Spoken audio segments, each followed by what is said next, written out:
I did hit on the air. It's going There on it the is. air. It's live. Live There and it direct. is. We are live on the air for this lovely summer. Is it summer yet, Steve? Technically spring. not, but I think in spirit it's summer. The sun's shining. School's out for a lot of the kids, and the weather's picking up for most of the states. That's right. All And right. Wingman joined us. He snuck in at the last minute, man. That was close. Whew. Sorry, Kevin. Nuris and Dan got here first and took the front row seats. You're gonna have to sit back in the cheap seats with the other guys. All right, we have roll call. We've got Steve and Brett and Kevin and Chris and Dan and Nuris. And by the way, stop Trump. That is Dr. Gary. Thank you. And somebody was there and just disappeared. Who was that? Well, Sandy. There she is. She's back. All Welcome, right. Sandy. So and Richard. Richard. Wow, that was close. That was close. You're still within the 5 o'clock minute, so you don't have to buy drinks next time. We have our celebrity Dr. Gary in the audience with she's the one with the obnoxious cat name. I shouldn't have taught her how to change her name. But let's see. Chris, anybody else who's going to Macstock, the baby that might keep us from being able to come looks like he might come early. I'm probably getting my heart set on him coming early, but Lindsay's son is growing a lot faster than they thought. So maybe he'll get here even sooner. If he comes a couple weeks early, we can go to Macstock. If not, next year. We booked refundable tickets, plane tickets, and refundable hotel room tickets. So update here. Marianne wants to know when the drink card is coming around. And Mark just joined us. Oh, darn. I thought wait, where is he? I don't see him. Oh, he's there. He's back. He's gone. He's back. Mark is at the lake and he's got really cruddy internet, or so he claimed when I wanted to video chat with him. So. And John. Wow. And John snuck in. I'm all right. rolling in. It's getting around the corner. All right. Let's do a little test recording here. All right. Hi, this is Allison Sheridan of the NosillaCast podcast, hosted at podfeet.com. And I will check a little playback. By the way, I'm considering dumping Amadeus Pro. Why? Because it bugs me. It does all these weird things. Can't get the hang of it. There we go. Hi, this is Allison Sheridan of the NosillaCast podcast, hosted at podfeet.com. I get a confirmation. Sounds good. You know how I keep having the playhead jumps to the wrong spot, and yeah, I can't. What's your alternative? Well, there's another one out there a lot of people use called Reaper, and it looks really grim. Yes, it looks. Aren't you proud of yourself? It's a lot more flexible. It's got a lot more capability. It's still pretty inexpensive. I don't know, like $60, something like that. So it's not very expensive, but it's got a lot of capability. I downloaded it. They've got a 60-day free trial. So I'm going to give that a shot and just see what happens. All right. So everybody could hear me. Let's do a save as. I won't actually be talking so much today, which I know Mark will say is a good thing, because I have some pre-recorded stuff. Okay, tape and talk at the same time. All right. I'm amazed at how many people ask about how they're going to get from one place to another. Why doesn't everybody rent a car? You notice that, Steve? Everybody talking about Macstock, everybody says, well, how am I going to get there from here to here? Maybe it's because we're from LA. We just assume we'll have a car. I think it's because they're hoping the other guy or gal will rent the car, and they're trying to figure out who to get the ride from. Right. I guess, but everybody always says that. And I think it's because we're from LA, though. We just assume, well, you get a car. Oh, you mean why doesn't everyone rent one? Yeah. I think not everyone likes to do that. Well, sure, but if you need to get there.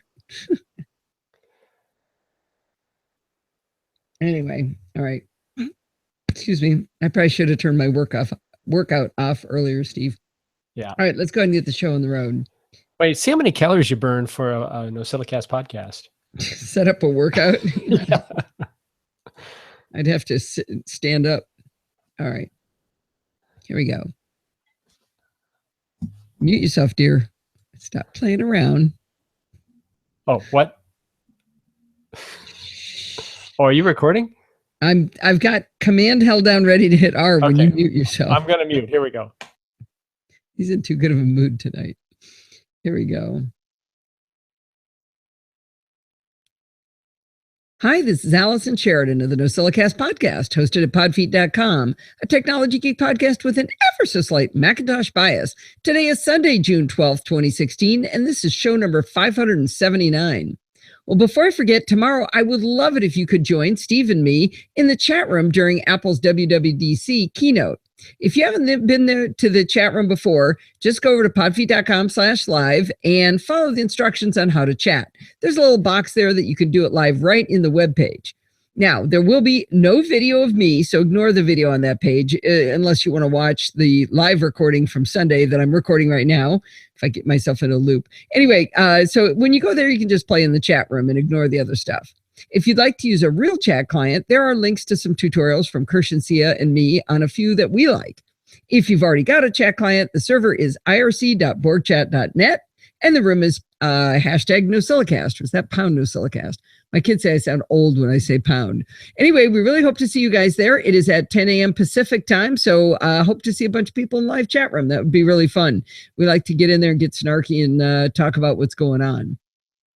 Well, this week on Chit Chat Across the Pond, Bart and I had a blast doing programming by stealth. I had just such a good time.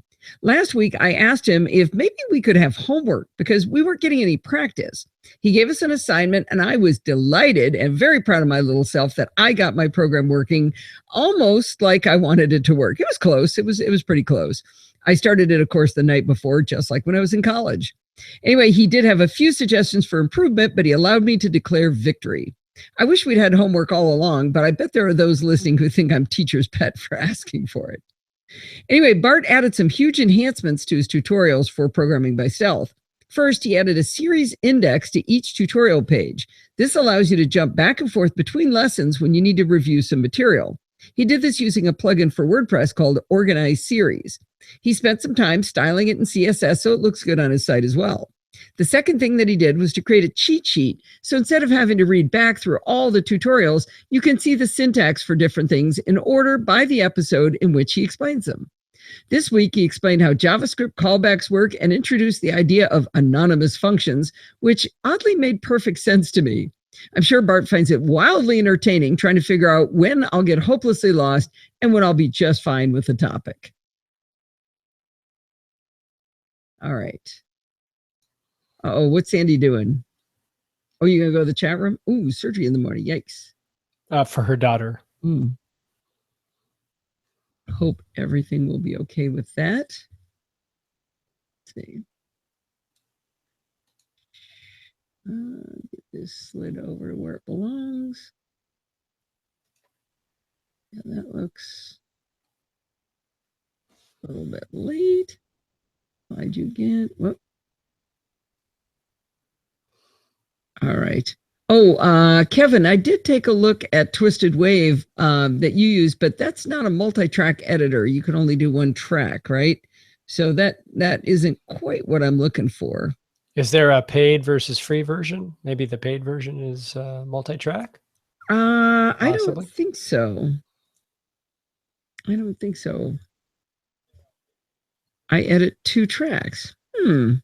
I went out searching for multi-track in it, and it says there are 2 tracks. I wonder. That's weird. I mean, I did a search on it thinking, okay, it must not be possible. And I found they had a list of all the top requested items for Twisted Wave. And it was one of the top ones was, when are you going to make it multi-track? I'm glad I mentioned it. Oh, yeah. So now Marianne, Dr. Gary, has pointed out that she hasn't ever been able to do the WWDC thing. So this will be a fun place to be able to play around in this. All right. Let's go. Let's keep going here.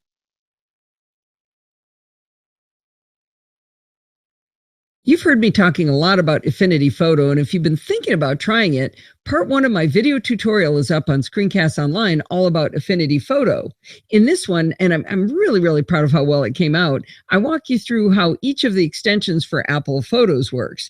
The next one will be the full Affinity Photo, but for now, this is a great way to get started, get your toes wet, and start to use Affinity Photo as the extensions. I put a link in the show notes to the screencastonline.com webpage where you can see the video.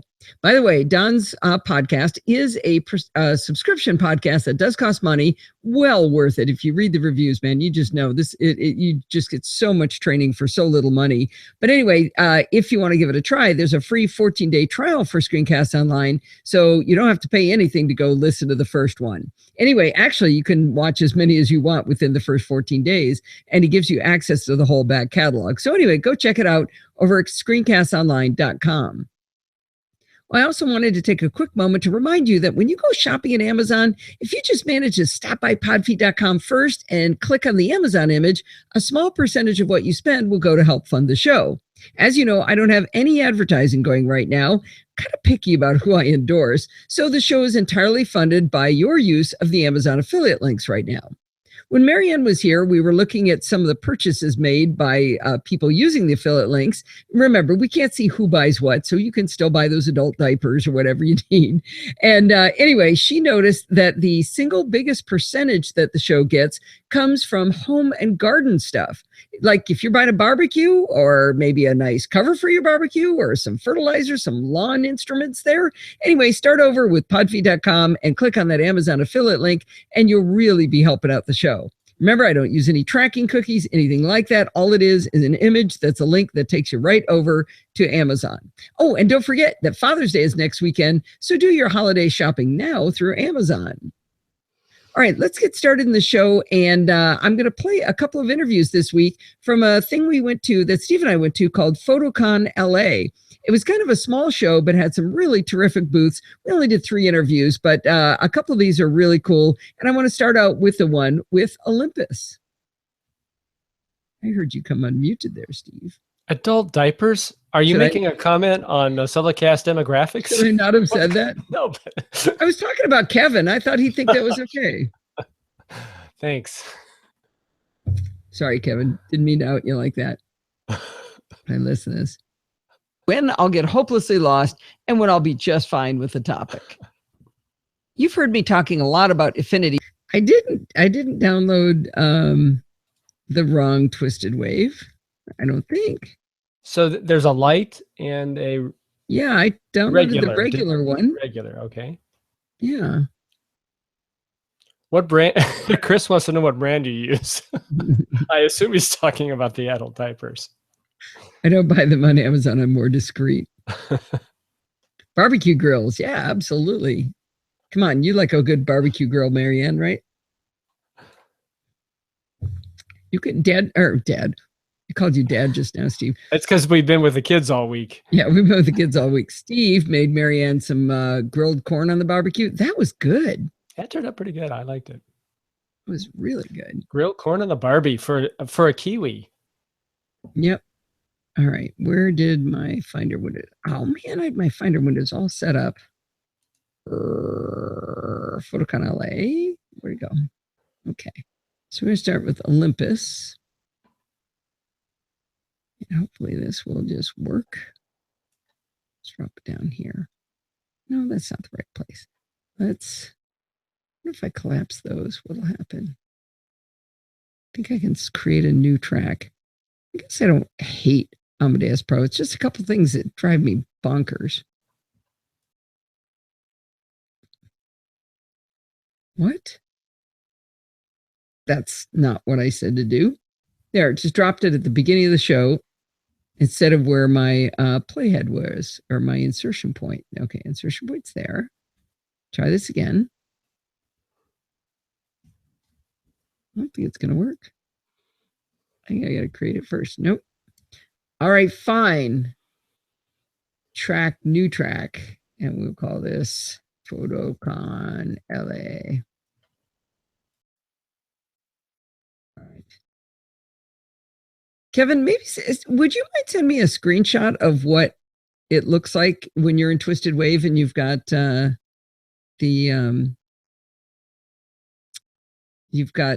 multiple tracks going.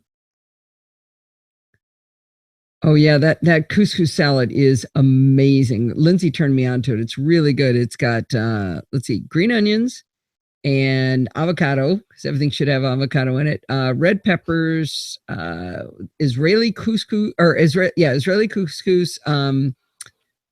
What kind of cucumbers are they, Steve? They're Persian cucumbers. The real smaller, lighter ones. Yeah, and pièce de résistance is the salsa corn chili salsa from salsa. Trader Joe's. Yes, that's really probably what makes it. We should just eat that out of with a spoon.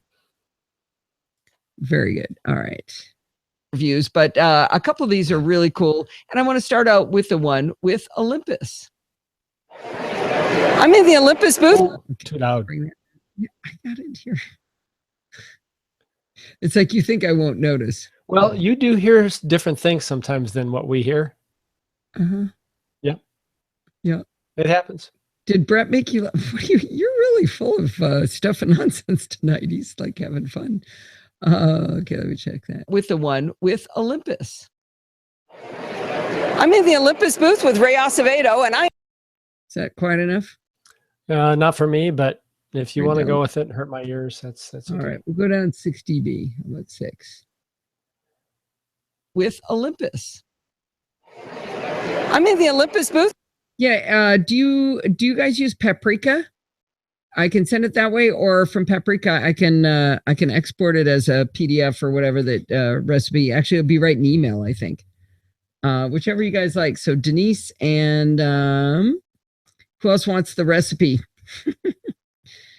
By the way, we eat it just in a giant bowl with nothing else. We don't eat anything else with it. We just sit there and you should have more than 3 people eating it, but the 3 of us eat it like giant thing. Denise and Sandy.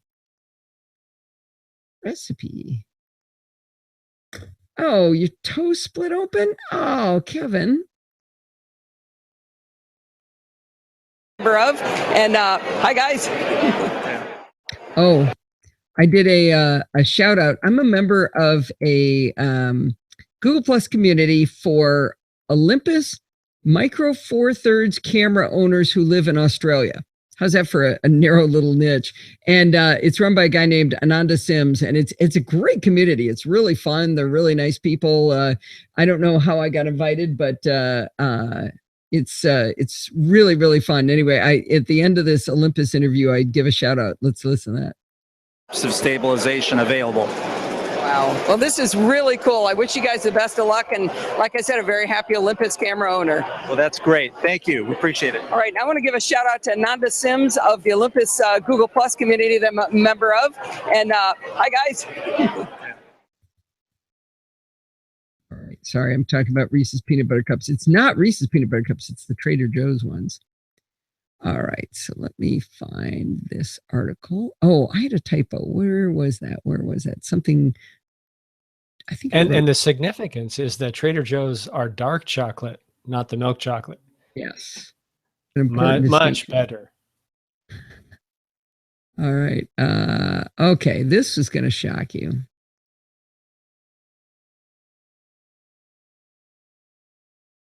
All right, here we go. We'll come back and do one more interview from PhotoCon LA this week, but I also wanted to talk to you about something else. After a couple of weeks with Apple and Google, this sounds stupid. Don't want that. And I'm on the wrong track. Oh, good thing I did that. It's on the wrong track anyway.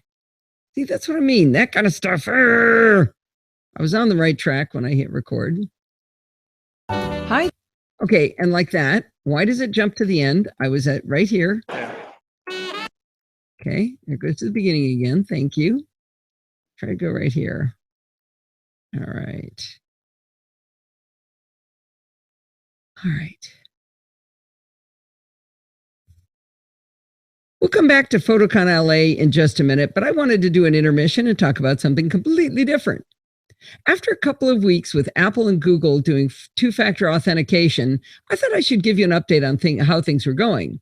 After the initial huge pain from Google that I whined quite a bit about, and the very mild pain from adding, I should say, two-factor authentication from Apple, they both settled down, and I haven't been challenged for an authorization code in the last couple of weeks at all. Now that I'm over the hump, I have to admit that Bart was right when he said, once you have it set up, it doesn't bother you very often at all. Now, Bart also explained something about 12 times till I actually got it through my thick head. And it kind of helped me understand one vital piece. Remember, I kept saying that I didn't understand how some devices, like my MacBook, were allowed to get into the tools, even though I had only authorized my iPhone? Well, I kept thinking that the device that was receiving the codes was the authorized device. Bart explained that the device receiving the code is just receiving the codes, nothing more than that. They're not authorized at all. Once you log in on a new device, after receiving the code, say from your iPhone, that new device is the one that got authorized. I know that sounds so obvious when I try to say it out loud, and some large percentage of you are laughing at me for not getting this immediately, but I figure there's at least a few of you out there that would have been as confused as I was. Like I said, now that I understand this, it makes a lot more sense how this stuff works. Well, I was emboldened enough by the lack of prompting by Apple and Google that I decided to turn on two-factor authentication with my two banks. In both cases, I am always challenged to enter a code when I log into the sites, even on those that I've told are my trusted computers. Now, you'd be surprised to hear me say that I'm really, really glad about that. This isn't my email I'm protecting or my Facebook credentials. This is my money. Since I have all of my devices set to receive text messages directly at my phone number, I can be on any device, and when I ask to log in, I'll see the SMS with the code to enter those gates. It's a wonderful thing, actually, and I feel quite silly for not having done this any sooner. Now, another question I had was if I'm sitting there on my iPad and I get that text message on my iPad telling me the code, then how is this secure? But remember, those are trusted devices now. So you wouldn't be getting the code on somebody else's iPad. You'd only get it on this iPad. Anyway, I hope I didn't talk any of you out of doing two-factor authentication because of how annoying it was to enable it and how much I whined about it. I knew at the time that sharing my experience was risky because it could dissuade some of you from doing the right thing to protect yourselves. But I figured I only had two other options. I just couldn't bring myself to either not tell you how I felt about it, or worse yet, claim, oh, it's not that bad, it was easy. But Google really was that bad. Apple was pretty easy considering how many devices I have, and I have to say, my banks were immediately no trouble at all. I was even able to set it up for Steve through the website. I turned it on and said, here's his phone number, and he immediately went in and it was no trouble at all. So if you've been putting this off, set aside some time and jump in and do the two-factor authentication thing on the things that you really care about online. Okay, you started making noise before I finished. No. Before I stopped recording. Yes, you did. Would you like to hear it on the recording? I would. Okay. Why did you? Because I wanted to chime in. Well, why don't you wait until I stop? I thought I did. No, listen. The things that you really care about online. Oh, shut up. Okay, what? Why do you need to chime in? That seems to be a change in your attitude about two-factor authentication. Well, that's why I admitted it. Okay, just what? Just want to make sure people are aware that you did a 180. You mean the part where I said I have to admit that Bart was right? Yes. And in chit chat, you'll hear me say it again. Oh, okay. Good. You don't listen to this show, do well, you? I was kind of busy. We'll come back to PhotoCon LA in just a minute, but I wanted to do an intermission and talk about something completely different. After a couple of weeks with Apple. Okay. So, there was two typos there. I think I saw an I and an I. Oh, come on. Where is it? Is it I?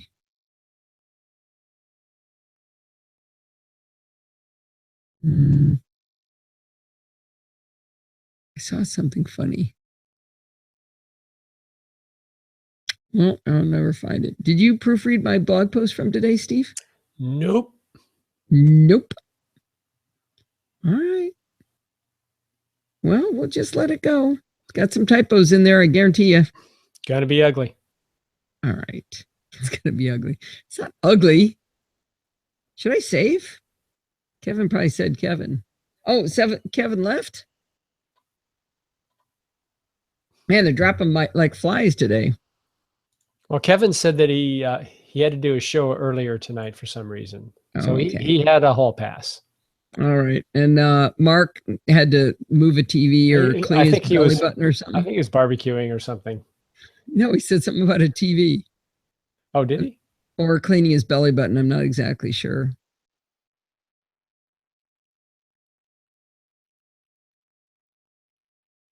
All right, let's get back to PhotoCon LA. Did that drop into the right track? It did. Yeah, let's see how that pauses. You really care about online. All right, let's get back to PhotoCon LA. Okay, so you called it Tokina in the audio, but it's Slick in the show note. Yeah, the problem is they are a company that sells many other products. Who is Slick or Tokina? Tokina, and actually it's a two-name company. It's Tokina something. It's hyphenated, and they sell Slick products along with many others. Okay, because in the blog post you made, you called it Slick.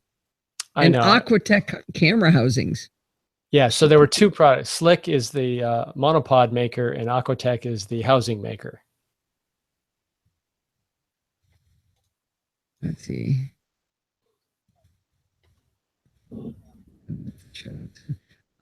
We should. Do you have a still shot you can give me to make for the show notes? Because I think that a picture of the helmet. I think that'd be pretty funny. Of the thing helmet? the aqua. Oh, the housing with the camera. Okay. Yeah, if you could pull me a shot of that and remind me to put it in the show notes, that would make a good weird thing. Like people going, "What the hell is that?" Okay. Sorry, excuse my French. Send the hummus this. Ooh, hummus. I like hummus. All right, here we go. All right, let's get back to PhotoCon LA. Okay, see, it does stuff like that. Okay, Con LA. I had to stop and see the Kinko Tokina booth because they've got a monopod here that is so light. I told the guy it felt like when I lift up a beer glass and it's actually too light, you throw the beer over your head. But anyway, I've cornered Michael Burnham here to talk to me about it. Sure. Yeah, this is the Pro 382 CFL carbon fiber tripod. Very simple to use. 4 leg sections, 3 locks. So there you go. That folds it right up. Real simple. Unfolding it, just as easy. And what it does, it weighs less than 12 ounces. 12 ounces. And how tall is this? This goes up to, I believe this is 60 inches. Wow. So you can get a camera right at eye level. But even before you put a head on it, you can put a head on it if you want. And just a super lightweight, very high quality carbon fiber made in a Slick factory. It's not made in a subcontractor or anything like that. So this is all Slick design, patent pending on their leg grasps. So So now you get something, normally the smaller the bikini, the more it costs. The lighter the tripod, the more it costs, right? Absolutely. How much is this? This one's right now at the show today. This is going for $85. Normally it sells for about $110. Still, that's a crazy price. It's a crazy price for a carbon fiber tripod, yeah, because this is not regular metal here. This is actually something that they had to mix together, carbon elements, put it together in a furnace to make the tubing, all that. Wow, so this is just beautiful. So that's... Oh, Chris liked your Reddit discussion, Steve. That's good. Yeah, thank you, Chris. I thought it was pretty cool. It was fun talking about it. Would have made a good standalone, but it sure helped me out with the getting the show out last week. That's for sure. All right, what are we up? We're up to 1740. All right. So this time, so I gotta, let's see. It'd be about a 45-minute show. How's that sound? Because I think security bits, I think only went. I think 45 is a good length. Yeah, security bits only went about 30 minutes. I tried to convince him that he should do security bits every week. Wouldn't you love security bits every week? Did Yeah. I tell you guys? There's somebody who wrote that they said they did a review of the show and they said they hate the show except for when Bart's on doing security bits and they fast forward. All right. Well, she gets what she wants. To each her own. Actually, it's probably Kevin. All right. Wingman would never do that. No, of course Well, not. maybe. All right. Here we go. Oh, Brett liked it too, the Reddit discussion. Yeah, Good job, thank you, Steve. Brett. Look at you and your little fan club. Little? Tell Lindsay she's texting me during the show. Looks like she sent a picture of the nursery. All right, here we go. Well, I did end up buying one of these monopods for Steve from, actually, the manufacturer is Slick, but the booth was Tokina. It was kind of confusing. But anyway, we did buy one of those monopods, and Steve really, really likes it. But I wanted to correct the guy I was talking to because he said it weighed under 12 ounces. It turns out with the threaded piece on top, it's about, let's see, it was 19 ounces. And when we took that off, it was 16.8. But Steve still really, really loves it. It's really easy to open and close. It's very light and it's fantastic. But I did want to make sure that you guys knew it wasn't 12 ounces, probably closer to 16 or 17 ounces. Otherwise known as a pound. Yeah, I guess How so. about Actually, that's a better way to put it. Well, Maybe I'll redo that. What? I think it's fine. Think people know how much an ounce is? Should have said kilograms. Well, I did end up buying. Actually, that was Steve's Father's Day. I don't have to get you anything for Father's Day this weekend, right, Steve? That's this weekend? Wait, yeah, like a week it's from today? Sunday. Yeah. Why do you think those rotten kids didn't get you anything for Father's Day when we were together with them last week? It's because they see you this weekend. Right, for Lindsay's shower. Excellent. Yeah, we're throwing a baby shower for Lindsay. I think that'll be the predominant event for the weekend. Oh, sure. No, it's all about Father's Day. All right. So where do I keep the, let's see, GarageBand jingles? There it is. So security bits. I love the music you picked for security bits, by the way. I thought it was kind of intriguing, short, to the point, but it kind of brought questions and it caused maybe a little, there are a few minor notes to cause concern, which is perfect, right? Yeah. All right. Let's see. NosillaCast audio 2016. So it's in Chit Chat, I think is where I put those. I actually put an Apple script into a Hazel script today. Look at me go, girl. It's pretty cool. I wrote actually I got from the, let's see, how do I explain this? So I do the backups from my old Drobos or my new Drobo to the new, I'll get it yet, the new Drobo to the old Drobo. And I was having trouble because the Drobos weren't always awake when it tried to do the ChronoSync between the two. And the guy from ChronoSync wrote me a little script that says, here's how to mount and mount each of the Drobo shares. So I took that and took a piece of it and embedded it inside my Hazel script that moves my audio files. Once they're like 2 weeks old, I get them moved off to the Drobo so they don't stack up and fill up my my Mac. So I'm just like all about the scripting now. I'm a script kitty. Actually, can we get a link to my picture of the script kitty? Is it in Facebook? There's one in Facebook, and I put it in Google Plus too. I'll go find the Google Plus. Denise loved it. All right, let's see. Let me try to get this. Let's see how this sounds. Or to 16 or 17 ounces.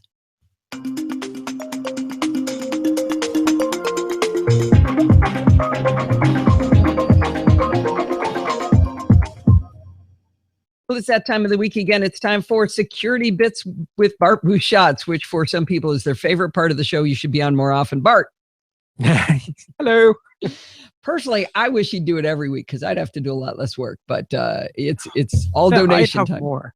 Yeah, I was going to say, I have podcasts of my own. I know. And you know what would happen is you do just as many long shows as you do for this one bit. It wouldn't be like you could do half one week and the other half the next week. That's not what would happen, right? No, it's not what happened because security stories expand to fill all available space. So what happens is that my filter for what gets thrown in the suggested reading shifts. would change. Yeah, I thought cutting my shows in half wouldn't be more work. That was a good one. Well, before we dig into your notes, I wanted to bring up two things. Here you go, Steve. Listen to this Audience will part. have already heard me say that I have begrudgingly admitted that, okay, two-factor authentication isn't that bad. It's actually not irritating me at all right now. So I wanted to officially allow you to say I told you so. Well, good. I'm delighted because it does add a lot of safety. So I've also been eating my own dog food. So I had already two-factor authored a whole bunch of stuff about 2 years ago, I think. I went through like a phase. But then since you were doing it again, I was like, well, okay, how many more services I use now have two-factor auth that didn't have it 2 years ago when I last did a similar to this? So I've been doing some more two-factor auths. And I'm happy to say that Dropbox do it very nicely. They give you the choice of an authenticator code or an SMS. And the authenticator codes in 1Password are so nice. That's such a nice integration. Yeah. I haven't done that yet. We should talk about that more sometime. But yeah. Well, I'll explain very briefly. So I went into Dropbox. I clicked on I'd like to set up two-factor auth. It put up a little code. So I went into 1Password, went to my Dropbox, clicked to add a new thing and told it was a one-time code. And then it put a little thing on my screen to take a screenshot of the barcode. And I just dragged that over the barcode that was showing on the Dropbox webpage. It went click. That was it. Done. Yeah, I did learn how to do that through Dom McAllister did a fantastic job showing that in the latest version of 1Password on Screencast Online. Another reason you should subscribe. But I'm so angry that nobody I've tried to set it up with has allowed me to do that it makes me mad. That's why I didn't want to talk about it. Well, I can give you two. I can tell you that hover.com do that for if you want to put two-factor auth in your domains, which is a good thing to do because and I don't like Hover. Okay, well, I do. But they do the authenticator code, and Dropbox do the authenticator code. Maybe I'll do Dropbox just so I can use the authenticator code. But anyway, I've been doing it on text messages, and what's nice about that is all of my devices have iMessage set up to send me text messages to my phone number. So if I'm on my iPad or I'm on my Mac, I will see the code. I don't even have to go get my phone. So it works out pretty easily. It's right there on screen and it's 6 or 8 digits. It's pretty nice.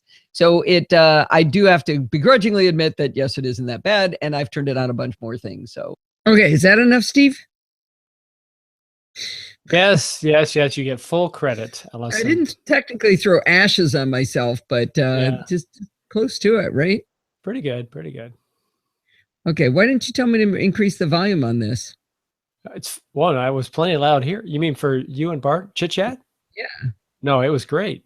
So we're hearing something different than your your recording. No, but it was way quieter than, whoops. Not for me. It was way quieter than the other audio. Not for me. Yes, it was. I'm cranking it up. Yeah, it's here. Well, it's that time of the week again. That's more like this. And it's fantastic. But there we go. That's better. I know you don't have very high fidelity hearing. It's okay. What? Nothing. I'm just replaying. Replaying what I just said in my head? Yes. Your head? I want to move away from my ISP email and get a domain. Any recommendations on what email service I should go with? Any domain name vendor? So your email should come from your domain, from your own domain. I hate to say it, but I would probably I wouldn't necessarily go with your I would definitely get away from your ISP's email, John, because if you ever change, if it's Time Warner and you go to Verizon, and all of a sudden your email changes. But Google and probably Yahoo and some of the others in MSN, they do, I don't know if it's called MSN, whatever they call it now. They do such a good job of spam control. It's really worth it to go with them. If you do your own domain, you're going to get all that spam again, unless you run through something like SpamSieve or one of those kind of third-party tools. They used to allow you to do Google Apps for Business was free. And I happen to still have that. So that's why my podfeed.com email, you notice I put it everywhere. I say it out loud. I put it on the show. It's in text everywhere. It's in my signature block. I should get spam all the time. I don't get any spam. I'm probably missing a bunch of mail, but I don't care. I don't get any spam at all now. And I think if you had your own email through your own domain, you would end up having to filter that spam. So it's kind of something to think about. As far as having a domain, though, Hover is fine as long as you don't advertise for them and want to get paid by them promptly. That's what my beef with them was. But yeah, they're okay. I don't have a problem with GoDaddy. I know a lot of people do. The nice thing about Hover is there's no upsell on the page or very little, and they don't. All domains are sold with domain privacy. On something like GoDaddy, you have to pay for that separately. Ends up being about the same price. It's pretty close. It's not enough different to even bring it up, but you have to know to turn it on. So if you don't have domain privacy, your home address will be available on the internet. So if you type in whoispodfeed.com, it won't tell you my home address, but if I didn't pay for that separately, it would. Just to let you know, a little bit of a trick there. John's asking, who did you say your email is with? So you have a couple, right? Oh, yeah. So podfeed.com is on my own domain, but I run it through Google Apps for Business. So because of that, Google does all the spam filtering for me. Then I have a NosillaCast@gmail.com. That's with Google directly. And then I have a Mac.com email address that I just use for my family and such. So that's all done through Apple. Does that make any more sense? Oh, Sandy says, I don't get more than 1 or 2 messages a week that are spam. That's pretty good. And is that with your own domain? Or that's with Hover. My email goes from the hosting service where I have my website, which is HostGator. Oh, that's good. Okay. Oh. Yeah, listen to Sandy. What do I know? I do it the hard way. That's actually really good to know, Sandy, because I'm afraid to ever lose my Google Apps for Business. I was grandfathered in. I haven't run email through them. Okay. Denise, you have a bunch of domains. What are your domains? What do you do domain wise? While you answer that question, I'm going to record the end of the show. Well, that's going to wind it up for this week. Don't forget to go to the live chat room on Monday at 10 a.m. Pacific time during WWDC. We'll have a lot of chatting. That'll be a lot of fun. And we haven't had any dumb questions in a long time. The idea of dumb questions is you write in that question that you think, man, I bet everybody else knows the answer to this, but I don't understand this. How does this thing work? The dumber, the better. I really like the easy ones. The really, really hard ones, I just send people to Mac Geek Gab. But I really like dumb questions. And remember, any dumb question you have, somebody else probably has the same question. People get a lot out of it. I really encourage you to send those over to me at allison@podfeed.com. You can also send comments and suggestions as well. You can follow me on Twitter at Podfeet and check out the NosillaCast Google Plus community.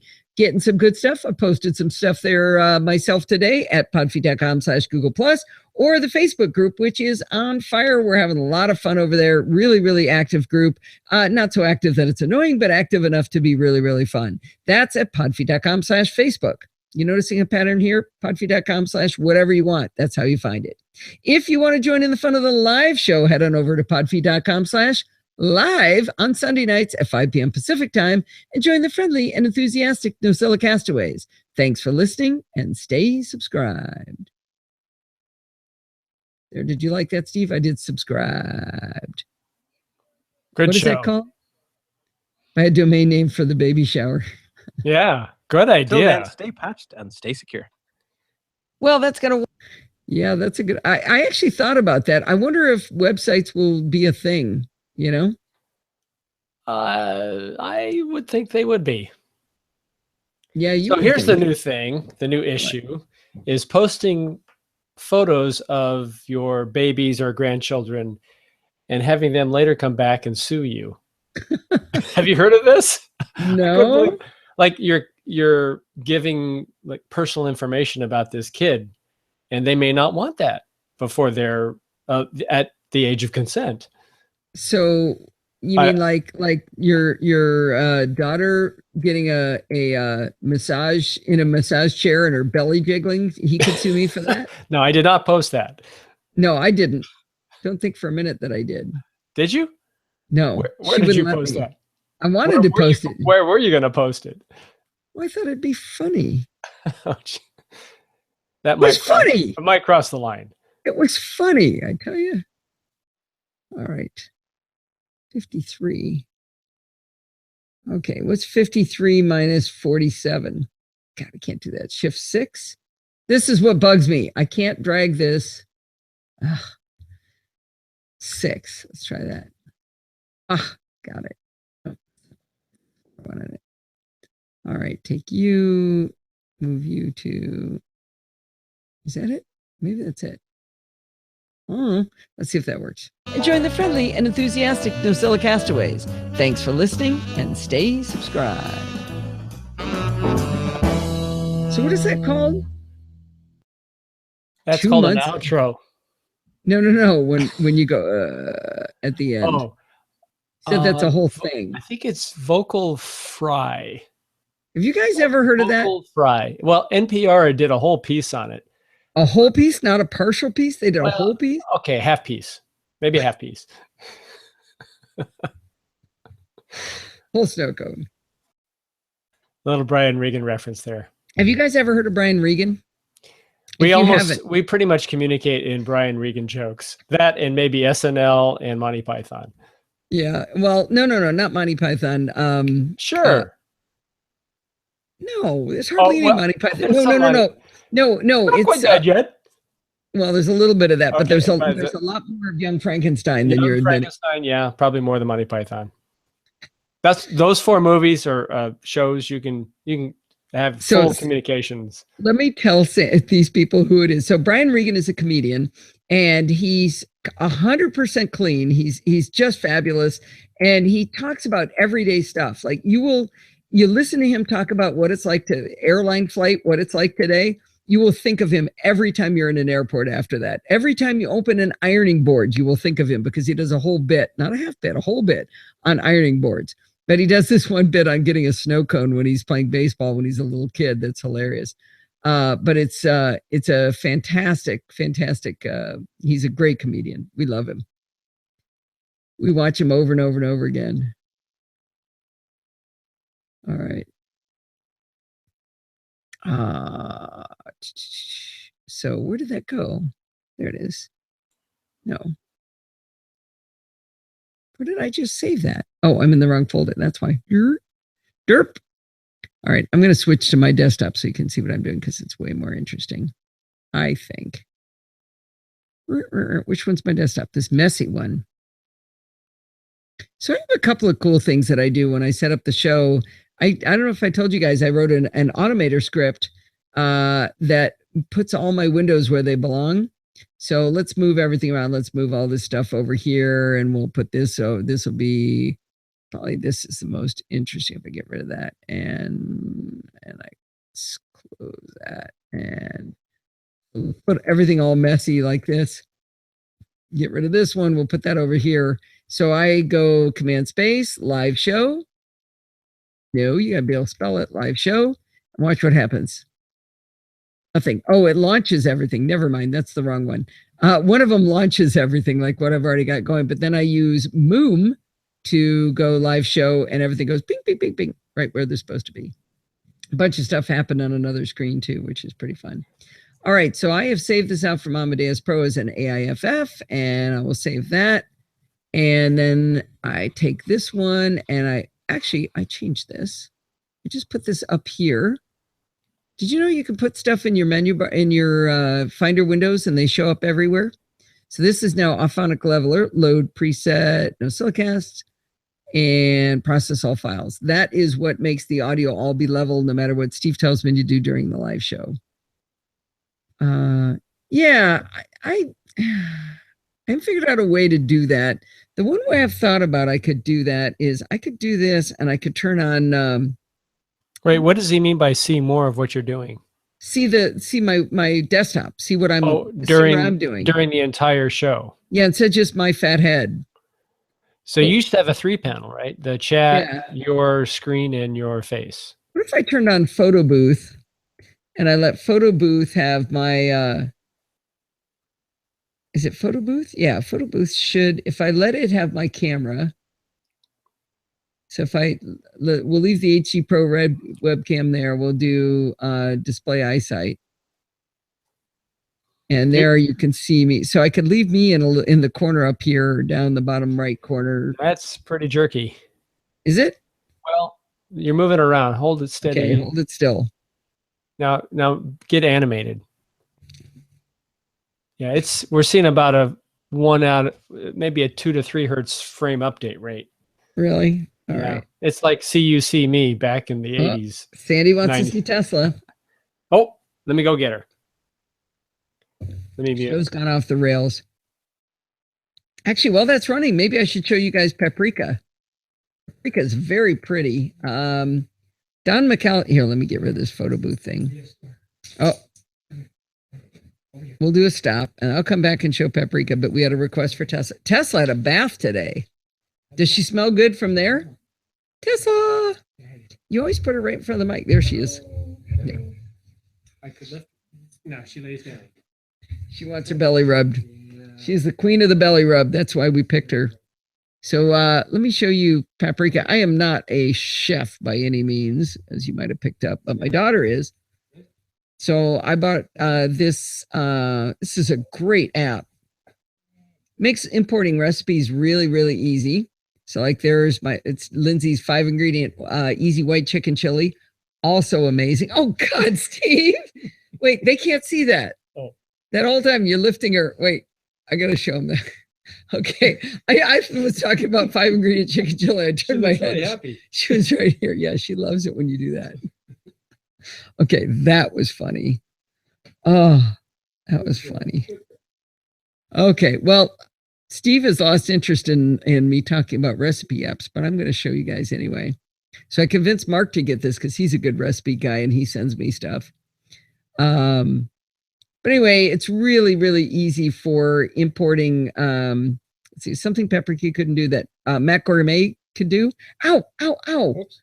Okay, that was just mean. He just put a clawing cat on my back. That was on the chair. No, that was on my back. I went from Mac Gourmet to this, and I haven't found anything, but it's really easy to find do recipes. Let's see. Let's just bring up Safari and go to what's a recipe site like. We'll go to recipe.com. I bet that'll be a thing. We're actually going to do a Mac roundtable tomorrow. What? Okay. My trackpad stopped working. Oh dear. Okay, there we go. Healthy side dish recipes. Here, we'll just go here and go walnut recipes. This is more than anybody cares, probably. All right, we'll go. Let's just do this one. Fried eggs in a bed of toasted walnut crumbs. Yum. So I'll just take this, copy it, and I'll go over here. I'll say new. I think, oh, actually you can do, this is a terrible demo, but you can add recipes directly from the menu bar here. So here, save recipe, and that's going to import it directly into Paprika. Want one that cooks the food? So what was this called? Fried eggs? Go back here. It's probably in here already. Fried. Oh, this is a terrible demo. I should stop doing this. This is ridiculous. Why am I doing this? Anyway, it's super good. You should totally get it. It's awesome. Go watch Don McAllister's video on it. That's what you really want to do. So Chris is asking, is this the one you reviewed some time ago? No. Well, maybe you should. I may have mentioned it, but I'm not sure. Don did a great video on it where he walked through everything. I may have mentioned it. Have I talked about it? No, have you reviewed it though? A full review? Yeah, I'm not good at reviewing stuff like this. Site, podfeed.com. See, I don't know what I've done. There it is. March 2016. Yep, that's the one. I did. Yeah. Yeah, Mac Roundtable's been gone for a long time. It just, believe it or not, the more people you have involved in something, the less likely you are able to get them all together at the same time. Sort of like if everybody's responsible, nobody's responsible. It's kind of unfortunate. It's ironic because you don't have to have all of them at once. You just need like three to five. Yeah, 3 to 5 of them. And it's really hard to get a panel together. It's really ridiculous. Load tag data, NosillaCast, that one. Okay, NC ep. And now I've saved the file. Now I'm going to go to transmit and I'm going to open up libsyn. And we're probably just about done, I would think. Some of us pay attention. Yeah, that wouldn't be Steve. When's the last time you saw the show, listened to the show, Steve? I just listened to the last one. Did you? Yeah, I Did did. you, Steve? Yeah, you had a guest talker. I think that was you. Yes. Listen to yourself. Well, I listened to the other parts of the show as well, including That's you. Great. I'm out of beer. Must be time to go, guys. Thank you very much for coming. I was just reading a note Steve sent me about 100 years ago. Anyway, thank you to those of you who made it through to the end. I'm not sure why you stayed. This was a silly show, but I will talk to you guys tomorrow. Everybody who can come to live chat, Brett, good luck working. We will miss you. You're always one of the guys who's always there. So we'll definitely miss you not being there. Anyway, I'm going to wave goodbye because my neighbors are texting me for some reason. So goodbye. Goodbye, Alpha Geek Radio. Goodbye, app people. And goodbye to the live video show. Goodbye.